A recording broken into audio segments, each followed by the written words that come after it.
Good morning, Jeff. Thank you so much for inviting me to join you at this airshow. It is such a rare opportunity to fly with you. Could you tell me more about these airshows? Absolutely, Sonny. You would have never thought you'd be in Safford, Arizona for an air show, right? Yes. Not many people are probably thinking they're going to be in Safford for an air show today. As you see, we're kind of out in the middle of nowhere here in the middle of Arizona. But this is a pretty special day for the folks of Safford and Cam, who is putting this show on. It's their very first air show event here in Safford. So it might be a small event, but you know what?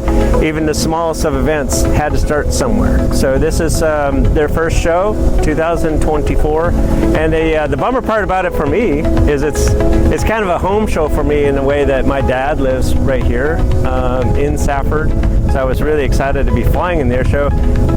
But instead, you see, I have my beautiful 185 here, just sitting in the static area because my extra is unfortunately out in Florida, flying a different show, and my Yak 110 is in Australia for the Gold Coast Air Show that I've flown the last couple years there. So this time is beautiful weather, spectating, unfortunately. But it'll be fun. We got a nice little lineup, some friends of mine that are flying in the air show. I'm actually doing a couple of evals for two of the pilots today, so I get to watch with purpose. So I'm going to be just critiquing and evaluating a couple of air show pilots here today. And yeah, so it's a kind of nice little family feel, right? We just got done with our pancake breakfast in the locals hangar here, and now we're getting set up for the air show. It's going to be a lot of fun. Wow. As an aerobatic pilot, what are some of the biggest challenges you face during the training and performance? Could you share with us one of your most memorable flying experience? Well, yeah, I mean, I've been flying aerobatics since 1990, so I've been doing it for a long time. I got my first start in aerobatics from a pilot standpoint at the University of North Dakota. They have an aviation program there, and I flew their Cap 10B, a French-built side-by-side aerobatic airplane, and that's the first time I got to go upside down in an airplane, and I still remember it like it was yesterday. It's just something that really leaves a thought in your mind. The first time you go upside down in an airplane is really special. It wasn't the first time I thought about going upside down in an airplane. When I was a young boy, like 7 years old, we went to the Oshkosh Fly-In Air Show out in Oshkosh, Wisconsin, which is now the world's largest air show, and just such a spectacular event. But when I was there at a young age, that's when the original seed was planted for me.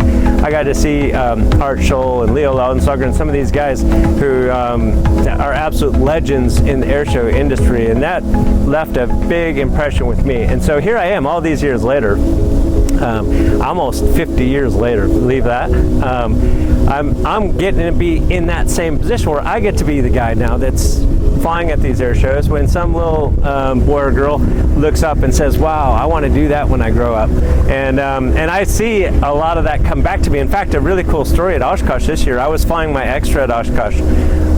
First time I flew Oshkosh Air Show was 2011 with the extra, and so I got to go back there this year, which was really special for me. But I saw this young man that came up to me, and he showed me a picture. He says, this was me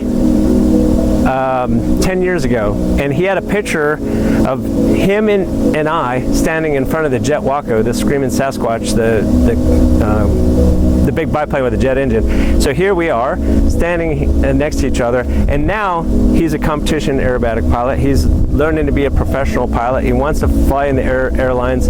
He wants to fly air shows, and all that was from that day when he met me and saw the Jet Waco fly. So I know it works like that as well. It's always really special when somebody comes to me and say, hey, I watched you 10 years ago, and look at me now.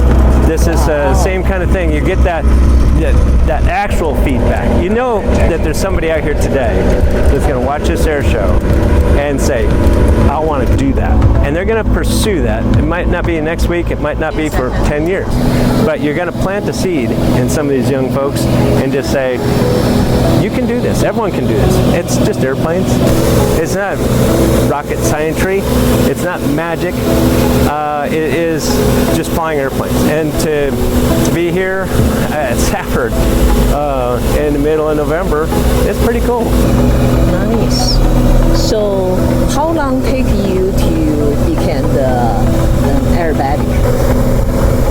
Well, to learn initially, I did the introductory to aerobatic course at University of North Dakota, which is a 10-hour course. So my background led me to be able to do that course pretty quickly, actually, because I started flying model airplanes. So my dad, I mentioned, he lives here in Safford. He got me flying model airplanes when I was really young. So imagine, when you're flying a radio-controlled airplane, and that was my first experience of how to control an airplane. Although I was standing on the ground watching the RC flying, the aerobatics, when I got into the Cap 10 at UND for the first time, it was very intuitive for me because I had already been flying model airplanes that simulate the real airplane very, very closely. So when you have that experience, if you ever have a chance to pick up a radio-controlled airplane, you kind of get a sense for what it would be like to fly an airplane. You get to feel what the elevator would do, or when you put the aileron in and get the airplane to go rolling around or pull to vertical and do rolls up. You get the inputs that it would take to make that happen. Then when you get in the real airplane and you go like that with the aileron and it goes rolling around, it's like, yep, I kind of expected. I knew that was going to happen. But it doesn't matter. Anytime you're in the real airplane and upside down for the first time, it is super special. So when was the first time you participate in a flight competition or win a reward? What did the experience means to you? I started flying competition in about 2001, and in 2003 I won my first advanced national championship flying my Pitts S1S, which is a beautiful little airplane that my friend Mark Leesberg helped me out and acquire, and we rebuilt this airplane from the ground up basically, and it's now in Australia too. I'm hoping to get to see it again. I've not seen that airplane since 2004. So I won that national championship, and then I won again 2007 flying my very good friend Klein Gilhausen's Extra 300L. So won the nationals in the advance again 2007, and then in 2010 I won the Unlimited. So I was flying my 330 SC, beautiful red, white, and blue, stars and stripes, and I was able to be on the top of the podium 2010, which is really a special thing. That's what, you get to that competition level, and it's so much work, it's so much money, it's so much effort to make that happen. Then once I got to that point, then some of the airshow people were like, hey, you should have to come over here and fly some airshows. In fact, John Klatt eventually hired me to come and do formation work with him. So I did a couple years of formation flying with John, and then that led into flying the Yak 1, not the Yak, but the Jet Waco. So John built the Jet Waco. Del Collar was the mastermind behind putting that airplane together, a good friend of mine who also built the Yak 110. But so that was where I got my start originally really getting into air shows, was when I won the nationals, and John called me and said, hey, come and join the team. And then from there, it was formation, then it was the Jet Waco, and that ultimately led into the Yak 110. It's very amazing. You got the 3 national reward, and you fly the different aircraft. So how you can use to that aircraft? That's a good question. I don't get that very often, actually. It's a good one. Yeah, a lot of people that fly air shows fly the same airplane Whole life. for their entire career. Yes. They fly the same airplane that they fly competition in, then they fly the same airplane at the air shows, and forever and ever it's the same airplane. For me, I don't get bored with an airplane, but I like to have some variety in airplanes. I've flown a lot of different kinds of airplanes, over 150 different types and counting. But I like airplanes with the tail dragger, where the little wheels in the back. and I like airplanes that do aerobatics. And so I've flown a lot of different aerobatic airplanes, and I've flown a lot of different aerobatic airplanes in air shows and in competitions. In fact, I used to take, when I had the red Yak 55, the left side of the Yak 110, I used to take that airplane and the extra to the same contest. I would fly the extra 300L in advance, and I would fly the Yak 55 at Unlimited at the same contest. So I've flown even multiple different categories in multiple different airplanes at contests. I know. And even so in the air show, I mean, I would show up and, you know, I'd fly the extra with John at the air show, and I'd get out of their airplane later on, then I'd fly the Jet Waco at the same air show, same day. So yeah, it's kind of the way I've just programmed, the way I train, the way I think about the airplanes is, you know, every airplane is a little bit different, but I like capturing all of the best parts of each of the machines that I fly. Like the Jet Waco, of course, with the jet engine, I mean, it's such a unique airplane. It's very, very interesting to fly. And then you go to the Yak 110, also has a jet engine, but now you have 3 engines, and the way you fly that is with more differential power. And you know, so each airplane has its strong points and weak points. And you know, for me, I like to see if I can get the most out of every single airplane that I fly. So you are a very challenging person, right? Yeah, you like a challenge. I do, yeah. Yeah, because this is very difficult. Actually, it's not to say fly just a regular fly, and you fly this different aircraft for the aerobatic fly. That's totally different.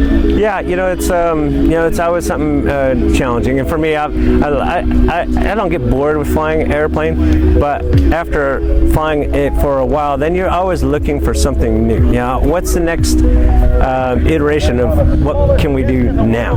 You know, I like to say, you know, we don't even have a box that we think in, because there is no box. You know, we like to think widely. I like to imagine what could be next.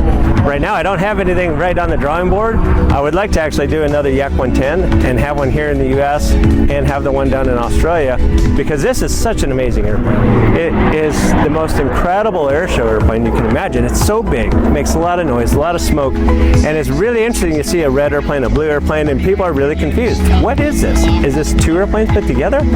Is it 1 airplane? Does he fly it on that side, or is he on this side?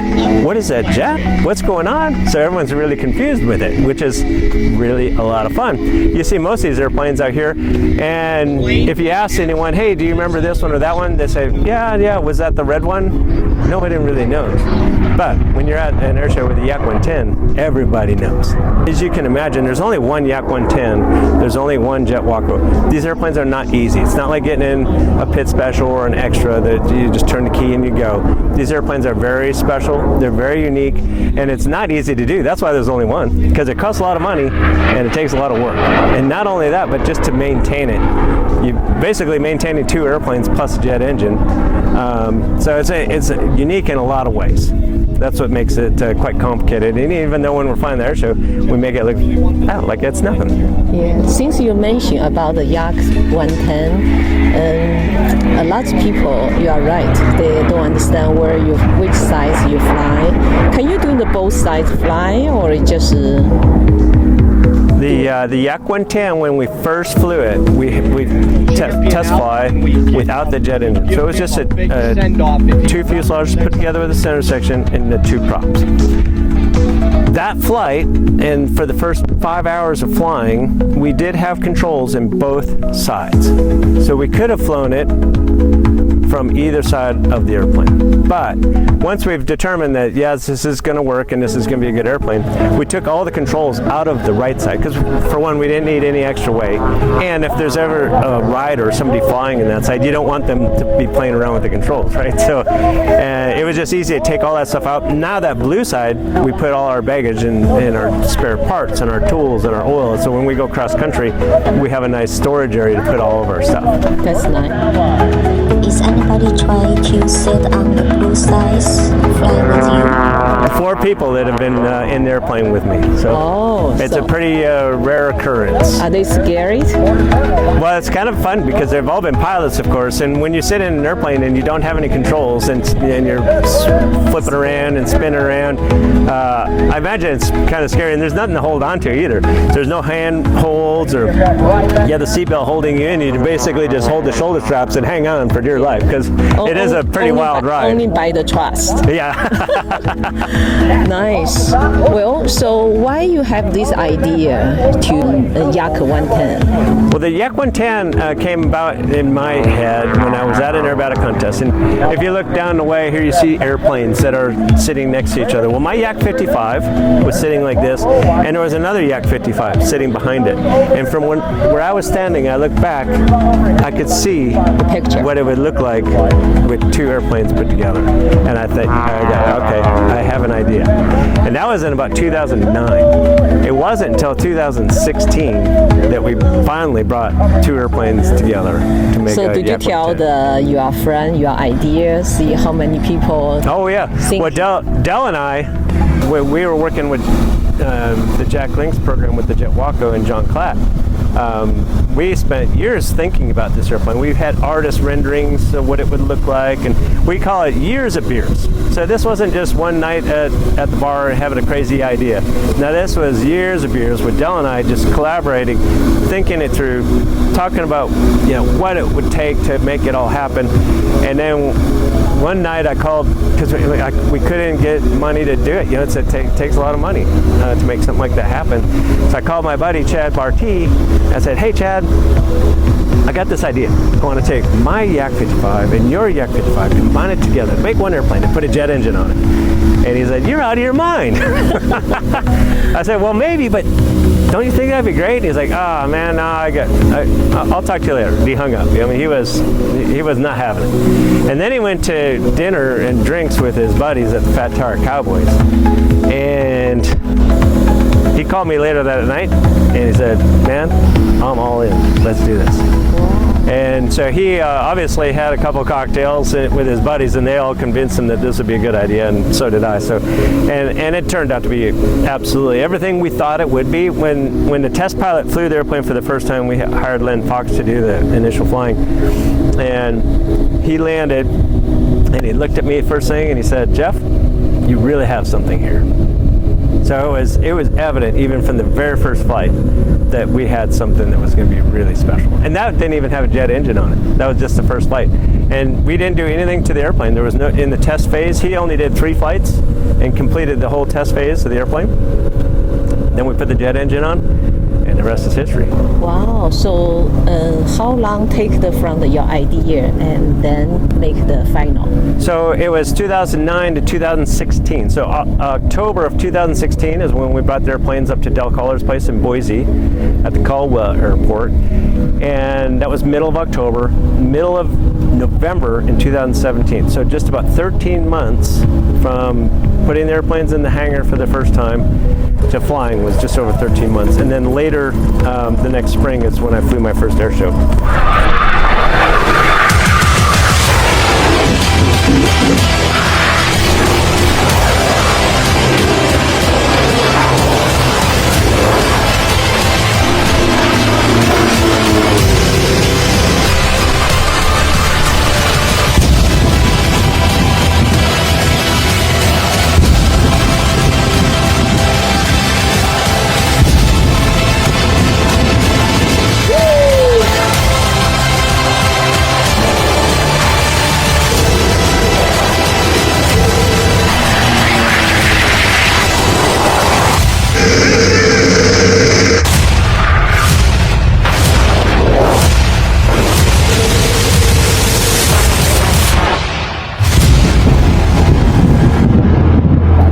Yeah, you're never too old to go fly, you're never too young. if you have this idea or imagine what it might be like to go fly, then you can do it. You go to any airport, if you're in the United States or anywhere around the world, you can go to the airport and ask for a discovery flight. What that is you got some instructor at the airport, they're going to put you in an airplane like this Cessna, and they're going to take off and they're going to let you fly the airplane around so you get a sense of what it's like to fly. And I guarantee you, once you fly for the first time, you're going to go, Second time. let's do this again, and let's do it again. And then what about a private pilot license? And what about flying upside down? And should I be a commercial pilot? Yeah, these are all things. I fly for an airline. I'm a commercial pilot. I still fly competition. I'm a member of the U.S. aerobatic team. I fly air shows in Australia and the U.S. and I help out and I mentor and I help. Many of the people flying here today are people that I have worked with in the past to get to where they're at in the airshow world. So just go out and start networking around at the airports, and anyone can do this. You can go and fly. You just get to the airport, get some networking, go find a fixed-base operator, FBO, ask for a discovery flight. Thank you. Pure magic. Thanks.